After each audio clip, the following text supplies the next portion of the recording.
ಎಲ್ರಿಗೂ ನಮಸ್ಕಾರ. ಹ್ಯಾಪಿ ವ್ಲಾಗ್ಸ್‌ಗೆ ಸ್ವಾಗತ. ನಾವಿವತ್ತು ಬಂದಿದ್ದೀವಿ ಇಡ್ಲಿ ತಿನ್ನೋಣ ಅಂತ. ಇಲ್ಲಿ ಇಡ್ಲಿ ಅಂತೂ ತುಂಬಾ ರುಚಿಯಾಗಿರುತ್ತೆ. ಇವ್ರು ಕೊಡೋ ತಟ್ಟೆ ಇಡ್ಲಿ ಮಾತ್ರ ತುಂಬಾ ಫೇಮಸ್ಸು. ಇಲ್ಲಿ ಕ್ರೌಡ್ ಅಂತೂ ಸಿಕ್ಕಾಪಟ್ಟೆ ಇರುತ್ತೆ ಯಾವಾಗ್ಲೂನು. ಇಲ್ಲಿ ಮಾಡೋಂಥ ಪ್ರತಿ ಐಟಮ್ಸ್ ಕೂಡ ತುಂಬಾ ಚೆನ್ನಾಗಿರುತ್ತೆ. ವಡೆ, ರೈಸ್ ಬಾತು, ಚಿತ್ರಾನ್ನ ಎಲ್ಲ ತುಂಬಾ ಚೆನ್ನಾಗಿರುತ್ತೆ. ಬನ್ನಿ ಓನರ್ ಹತ್ರ ಮಾತಾಡ್ಸೋಣ, ಏನ್ ಹೇಳ್ತಾರೆ ಕೇಳೋಣ. ಸರ್ ನಮಸ್ತೆ. ನಮಸ್ತೆ ಸರ್. ಸರ್ ನಿಮ್ಮ ಹೆಸರು? ಪೂರ್ಣಚಂದ್ರ ಅಂತ ಎಷ್ಟು ವರ್ಷದಿಂದ ಇದ್ದೀರಾ ಸರ್ ಇಲ್ಲಿ? ಸರ್. ಆಕ್ಚುಲಿ ಈ ಲೈನ್ ಅಲ್ಲಿ ಬಂದ್ಬಿಟ್ಟು 1.5 ಮಂತ್ ಆಯ್ತು. ಮೊದಲು ಇಲ್ಲಿ ಕ್ರಾಸ್ ಅಲ್ಲಿ ಹಾಕಿದ್ವಿ. ಸೊ ಅಲ್ಲಿ 1 year ಇಂದ ಇದೀವಿ. ಸೊ ಅಲ್ಲಿ ಏನೋ ಪೈಪ್ ಲೈನ್ ಕೆಲಸ ನಡೀತಾ ಇರೋದ್ರಿಂದ ಸೊ ಈ ಕಡೆ ಶಿಫ್ಟ್ ಆಗಿದೀವಿ ಅಷ್ಟೇ. So 1.5 year. ಓಕೆ ಸರ್, ಇವಾಗ ಏನೇನು ಸ್ಪೆಷಲ್ ಸರ್ ಇಲ್ಲಿ? ಸೊ ನಮ್ಮ ಹತ್ರ idli, lemon rice, puliyogare compulsory daily ಇರುತ್ತೆ. ಅದು ಬಿಟ್ಟರೆ ರೈಸ್ ಐಟಮ್ ಡೈಲಿ ಒಂದೊಂದು ಚೇಂಜ್ ಆಗ್ತಾ ಇರುತ್ತೆ.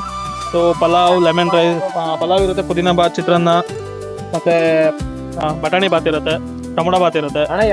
ಸೊ ಈ ಥರ ವೆರೈಟೀಸ್ ಡೈಲಿ ಒಂದೊಂದು ವೆರೈಟೀಸ್ ರೈಸ್ ಇರುತ್ತೆ. ಸಂಡೇ ಹಾಲಿಡೇ ಇರುತ್ತೆ ಸರ್. ಸರ್ ಎಕ್ಸಾಕ್ಟ್ ಲೊಕೇಶನ್ ಎಲ್ಲಿ ಬರುತ್ತೆ ಹೇಳ್ತೀರಾ ನನಗೆ?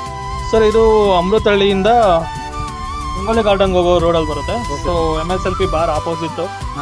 ಸೊ ಇಲ್ಲಿ ಕಾಂಪೌಂಡ್ ಇದೆ ಸರ್, ಅಲ್ಲಿ ನೋಡಿದ್ವಿ. Okay, thank you sir. Thank you. Without idli, there is no chutney. Without chutney, there is no idli. Rendu sette full cut.